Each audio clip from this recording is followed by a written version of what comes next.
অহংকাৰ।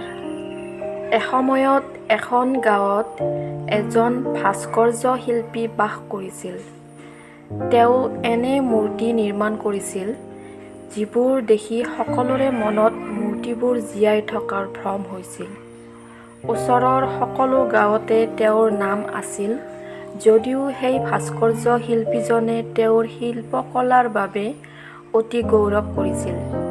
সেই ভাস্কৰ্য শিল্পীৰ জীৱন যাত্ৰাত এটা সময় আহিল যেতিয়া তেওঁ অনুভৱ কৰিলে যে তেওঁৰ মৃত্যু হ'বলৈ ওলাইছে আৰু তেওঁ বেছিদিন জীয়াই থাকিব নোৱাৰিব। সোনকালে মৃত্যু হ'ব বুলি অনুভৱ কৰিলেই তেওঁ চিন্তিত হ'বলৈ ধৰিলে। মনত এটা ধাৰণা আহিল আৰু তেওঁ যমদূতক বিভ্ৰান্ত কৰাৰ পৰিকল্পনা কৰিলে। তেওঁ নিজৰ দৰে 10টা মূৰ্তি নিৰ্মাণ কৰিছিল আৰু নিজেই গৈ সেই মূৰ্তিবোৰৰ মাজত বহিছিল। যেতিয়া যমদূতে তেওঁক নিবলৈ আহিল, তেতিয়া তেওঁ 11টা একে ধৰণৰ ব্যক্তিত্ব দেখি স্তম্ভিত হৈ পৰিল। তেওঁ চিনিব পৰা নাছিল যে সেই ব্যক্তিসকলৰ ভিতৰত প্ৰকৃত ব্যক্তিজন কোন।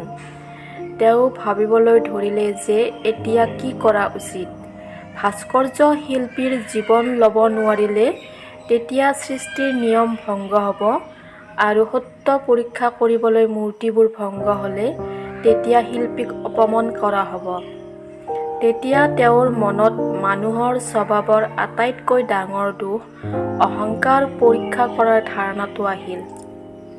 মানুহজনৰ অহংকাৰ ভাঙিবলৈ মূৰ্তিবোৰলৈ চাই তেওঁ ক'লে, "কি ধুনীয়া মূৰ্তি, কিন্তু মূৰ্তিবোৰত ভুল আছে। মূৰ্তি নিৰ্মাতাজন মোৰ সন্মুখত থাকিলে ভাল আছিল। মই তেওঁক ক'লোহেঁতেন যে মূৰ্তিটো বনোৱাত কি ভুল হৈছে।"